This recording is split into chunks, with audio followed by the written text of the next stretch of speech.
नमस्कार विद्यार्थी मित्रों, आज सुबह का सभी को गुड मॉर्निंग।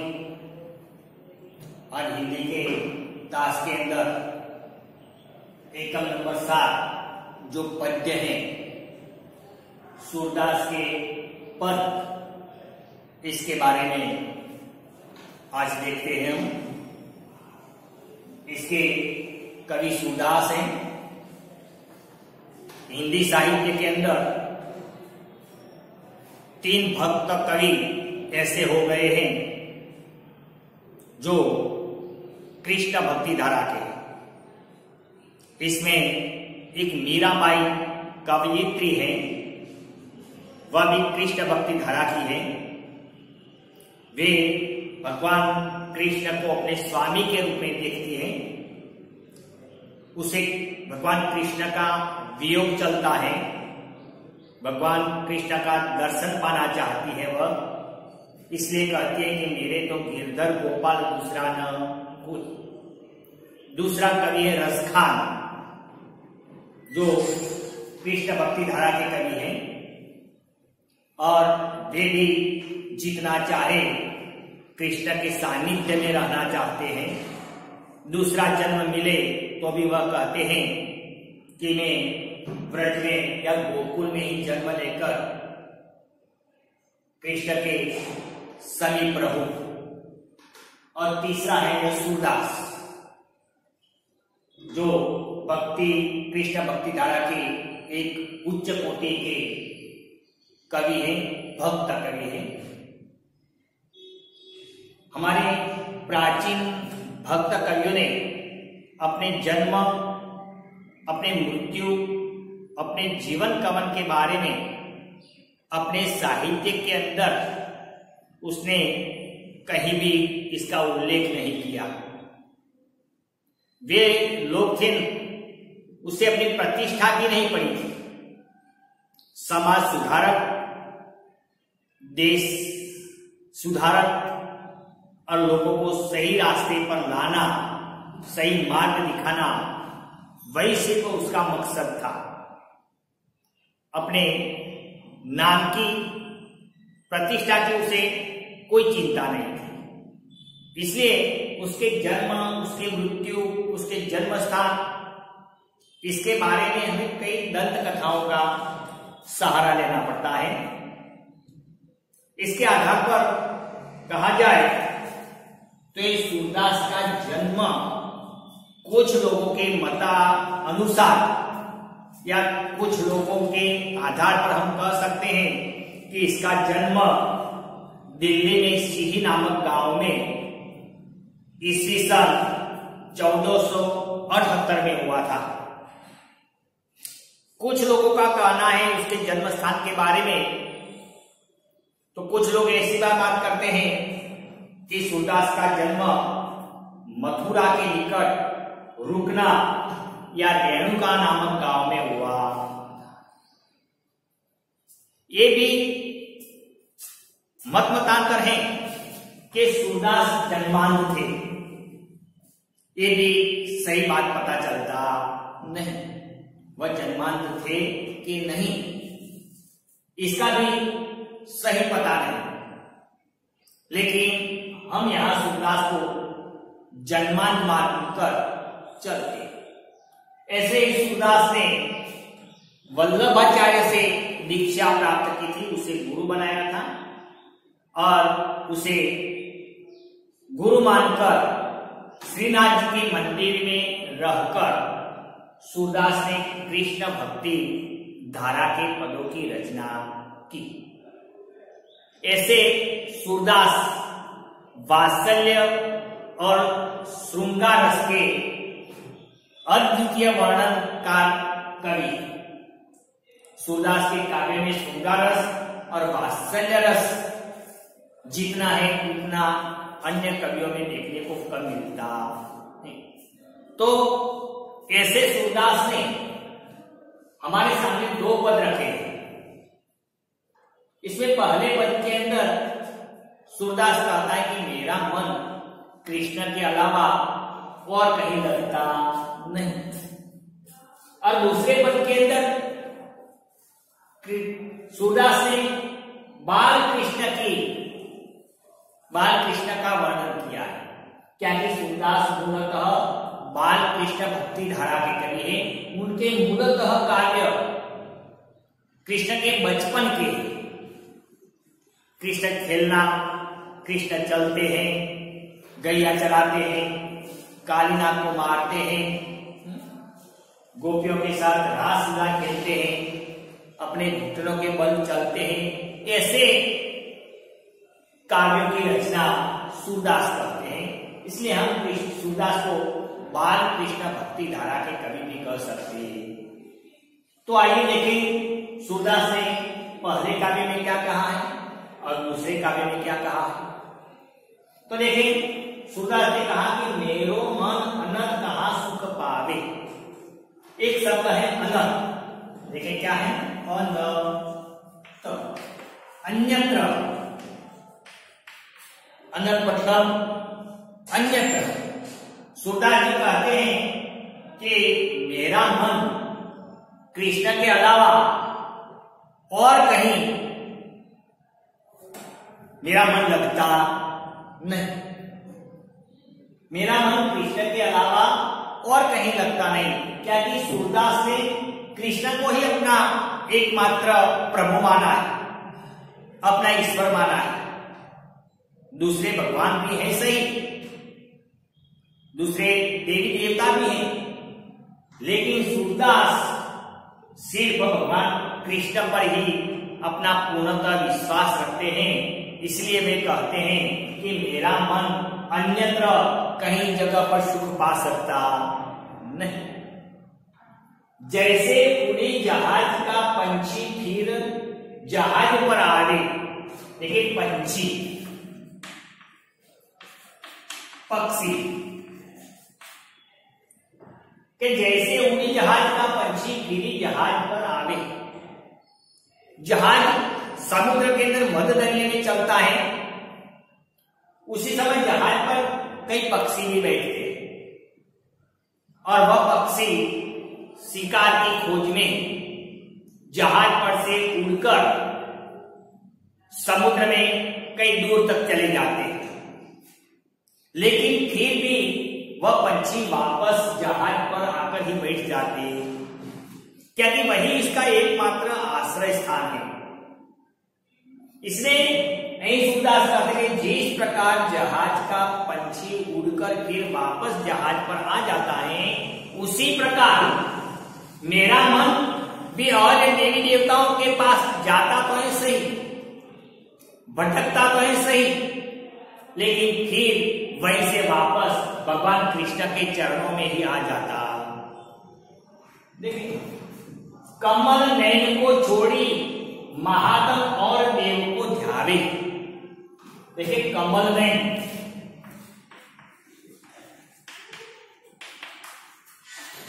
कमल के समान नैन वाले कौन है? भगवान कृष्ण। कमल नैन के जिसकी नैन आंखें कमल जैसी है वह कमल नयन हम भगवान कृष्ण को कहते हैं। यह एक प्रकार से कर्मधारय समास भी बनता है। कमल के समान नयन वाले तो एक कर्मधारय समास भी। तो जिसकी आंखें कमल जैसी हैं वैसे सुंदर नेत्र वाले भगवान श्री कृष्ण का महात्म महिमा,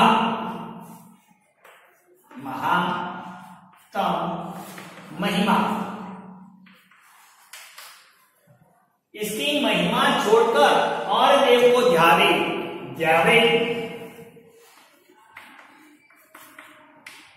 ध्यान धरे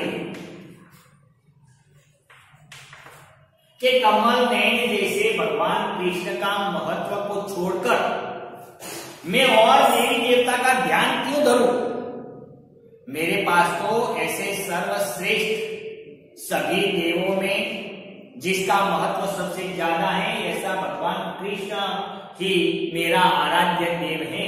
ऐसे देव को छोड़कर मैं और देवी देवताओं का ध्यान क्या धरूं? क्यों धरूं इसका ध्यान? परम गंगा को छोड़ी प्यासो दूरमती कूप खनावे। देखिए एक शब्द है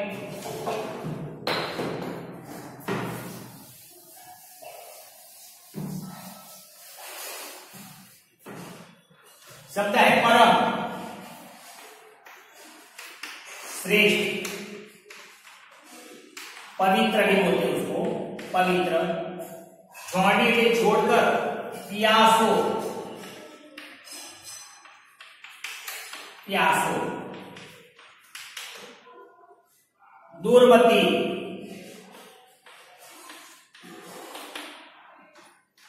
मूर्ख,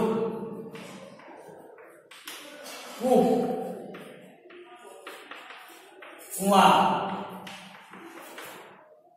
और खनावे, खुदावे के परम गंगा को छोड़ी प्यासो दूरमती कूप खनावे। जो व्यक्ति गंगा नदी के पास खड़ा हो वह गंगा नदी का पानी श्रेष्ठ है और पवित्र भी। ऐसे पवित्र और श्रेष्ठ पानी को छोड़कर पानी पीने के लिए जो कूप मतलब नया कुआं खुदवाए वह व्यक्ति कैसा है? दूरमती, मूर्ख। तो सूरदास जी कहते हैं कि जो मूर्ख व्यक्ति होता है वह मूर्ख व्यक्ति गंगा जैसे पवित्र जल को छोड़कर प्यास बुझाने के लिए नया कुआं खुदवाता। लेकिन मैं ऐसा मूर्ख नहीं हूं, मेरे पास परम गंगा जैसे पवित्र वाले भगवान कृष्ण हैं। ऐसे भगवान कृष्ण को छोड़कर अगर मैं दूसरे देवी देवताओं का ध्यान करूं तो मैं भी उसी की तरह मूर्ख माना। इसलिए मेरे लिए भगवान कृष्ण कमल नयन के समान है और परम गंगा नदी के समान है। मैं भगवान कृष्ण को छोड़कर और किसी का ध्यान धरता नहीं। जी ही मधुकर अंबुज रस चाचो, क्या करे फल भागे। देखिए जी ही, जिसने मधुकर, भौरा, अंबुज, अंबुज का अर्थ क्या होता है? कमल, करीब, कंटीला, पंखा, बारे पसंद आए कि जी ही मधुकर अंबुज रस चख्यो। मधुकर का मतलब होता है भौरा, अंबुज का अर्थ होता है हमने कमल जिसे पद्म भी बोलते हैं, चाचो मतलब चखना, करी कंटीला पौधा। तो कि जिस भौरे ने कमल का मधुर रस चखा हो वो भौरा बलाया से कंटीली झाड़ी के फल का रस या कंटीली झाड़ी के पुष्प का रस क्यों चखे? क्योंकि भौरे को तो कमल का रस ही प्रिय है, वह कमल का रस छोड़कर और किसी पुष्प का रस चखना चाहता नहीं। तो यहाँ मधुकर मतलब भगवान कृष्ण सॉरी सूरदास कहते हैं कि जिस प्रकार भौरा कमल का रस छोड़कर अन्य रस पर जाता नहीं, उसी प्रकार भी मैं भगवान कृष्ण की आराध्य छोड़कर और किसी की आराध्य कर सकता नहीं।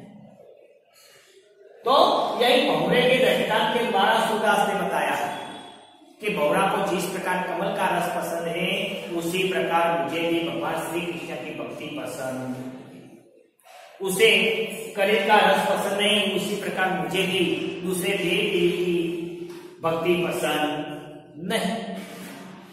सूरदास प्रभु काम हेतु तजी छेड़ी कौन कुहावे। देखिए सुंदर पंक्ति है। सूरदास प्रभु कामधेनु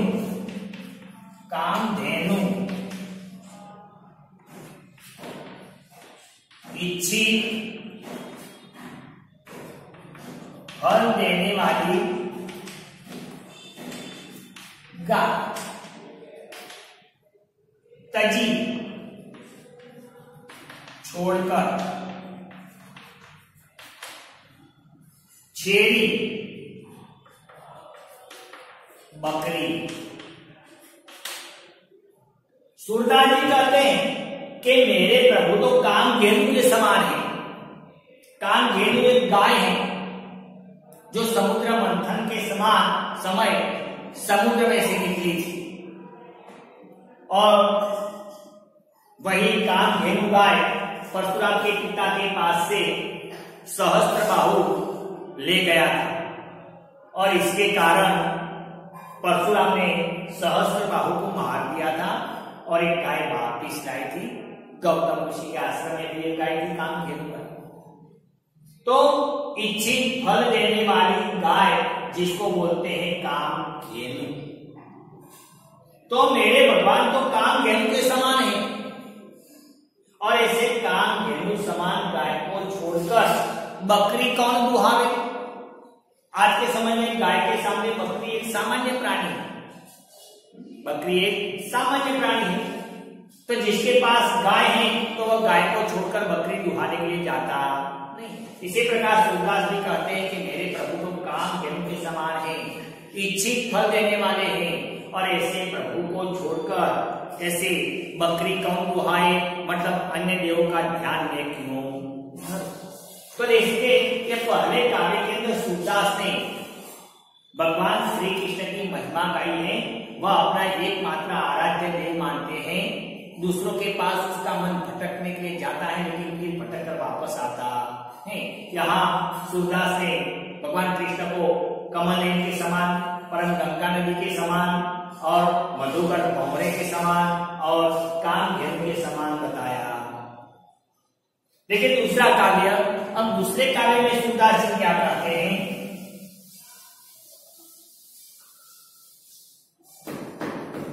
अब दूसरा काव्य है, इसके अंदर सूरदास ने बाल कृष्ण की महिमा गाई।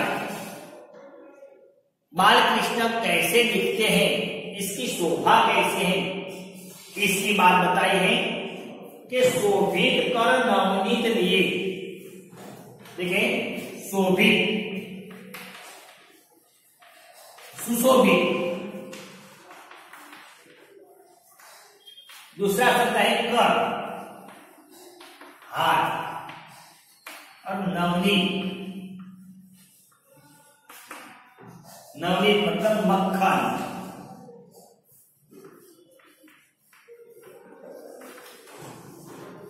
शोभित कर नवनीत लिए, यहाँ बाल कृष्ण का वर्णन है कि बाल कृष्ण अपने एक हाथ में मक्खन लिए हुए वह चल रहे। कृष्ण के एक हाथ में क्या है? मक्खन है। गटुरी चलन रेणु तन मंडित मुख दधि लेप किए। गटुरन એટલે घुटनों के बल पर, चलन मतलब चलना, रेणु धूल,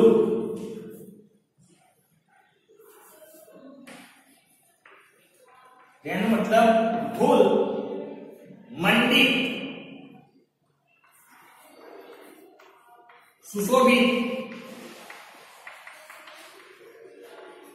आगे शब्द है दधी, दही, मुख दधी लेप किए। अब कृष्ण के एक हाथ में दही का पिंड है, सॉरी मक्खन का पिंड है। वही बाल कृष्ण अपने घुटनों के बल पर गाय की तरह धीरे धीरे चल रहे हैं। उसका तन बदन मतलब पूरा शरीर धूल से सुशोभित है, मतलब पसीने के कारण उसके शरीर पर धूल लगी हुई है। मुख दही लेप किए, और अपना मुख है वह मुख पर दही का लेपन किया हुआ। ऐसे बाल कृष्ण का दर्शन पाना अमूल्य है। ऐसे बाल कृष्ण का दर्शन अमूल्य है कि जिसके हाथ में मक्खन हो, घुटनों के बल पर चलते हो, अपना शरीर पर धूल लगी हो, और अपने मुख पर दही का लेप किया हो, वैसे कृष्ण का वर्णन सूरदास कहते। अब आगे कहते हैं चारु कपोल लोल लोचन गोरोचन तिलक दिए। देखिए इसके अंदर ये शब्द है थोड़े, चारु सुंदर, कपोल गाल, लोल लोल का होता है चंचल, लोचन आंख, गोरोचन, गोरोचन मतलब हमारे मस्तक पर लगाने का पीले रंग का एक द्रव्य पदार्थ जो चंदन या सुखड़ घिसने से घट्ट प्रवाही बनता है और साधु महात्मा अपने कपाल में लगाते हैं, भाल प्रदेश में लगाते हैं, उसको बोलते हैं गोरोचन। देखिए चारु कपोल उसका कपाल है, उसका भाल प्रदेश है, वह कैसा है? सुंदर है। किसकी बात? कृष्ण की बात बता रहे सूरदास। लोल लोचन उसकी आंखें हैं, वह उसकी आंखें चंचल, और गोरोचन तिलक किए, अपने मस्तक पर उसे गोरोचन का तिलक किए हुए कृष्ण बड़े मोहक, कृष्ण बड़े सुंदर लग रहे। देखिए यहाँ कृष्ण की सुंदरता का वर्णन सूरदास जी करते हैं। देखिए आगे बताते हैं लट लटकानी मनु मत। देखिए मनु मतलब मानो, और मत मस्त, मधु भौरा, मधु ही के मत,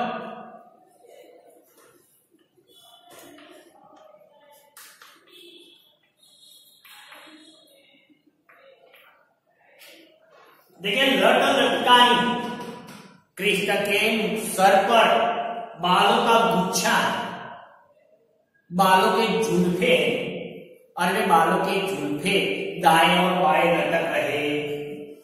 मन मत, और वे सर के बालों के गुच्छा कैसे लगते हैं? मानो कि मधु भौरा मद पीकर मस्त हो गया हो। जिस प्रकार भौरा मद पीकर नशावान हो गया हो, मादक नशावान, और फिर वह भौरा जिस प्रकार दिखता है वैसे कृष्ण के सर पर यह घुंघरालू बाल दिखते। यहाँ सूरदास ने कृष्ण के बालों का वर्णन किया है। बाल को कैसा कहा है कि जैसे भौरा मद पीकर पागल हो गया हो, मदमस्त हो गया हो, वैसा उसके सर पर के बाल दिखते। कठुला कंठ वज्र केरी नग राजन रुचि रही। देखिए इसके अंदर कठिन शब्द है थोड़ा, एक शब्द है कठुला, चांदी की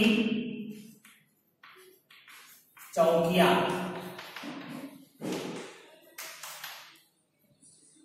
कंठ यानी गला, ब्रज शब्द है, ब्रज नहीं शब्द है ब्रज, तो इसका अर्थ होता है बचन, बचन बट्टू,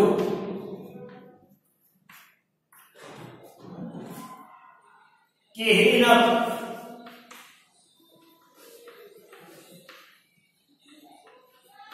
बाघ नभ,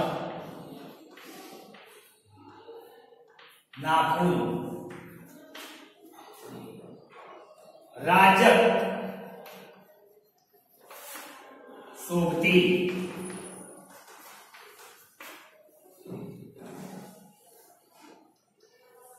रुचि, सुंदर, और एक शब्द हिय, हृदय। तो देखिए कठुला कंठ, कृष्ण ने अपने गले में चांदी की चौकियां पहनी है। ब्रज मतलब बजर पट्टू वो उसने गले में पहना है, और केहरियक सिंह के नाखून की बनी हुई माला, जो आजकल कई लोग अपने गले में पहनते हैं, ऐसा होता है या गले में बांधते हैं। उसी प्रकार कृष्ण ने भी अपने गले में शेर के नाखून से बनी हुई माला पहनी। देखिए क्या पहना है, तो चांदी की चौकियां, चांदी की बनी हुई माला, बजर पट्टू से बनी हुई माला, और केहरी नख सिंह के नाखून से बनी हुई माला कृष्ण ने अपने गले में पहनी है। राजन रुचि हिय, और इसके कारण कृष्ण का हृदय या कृष्ण का वक्षस्थल बड़ा सुंदर, बड़ा मोहित लगता है, बड़ा सुशोभित लगता। देखिए धन्य सूर्य एको पल, एकक मतलब एक पल, क्षण, सुख का सतकल्प। देखिए सतकल्प, सत એટલે 100, सत का मतलब क्या होता है, सत 100, और एक शब्द है कल्प।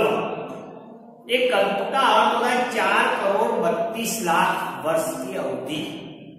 4 करोड़ 32 लाख वर्ष की अवधि, अवधि मतलब समय, उतना समय उसको क्या बोलते हैं, एक कल्प।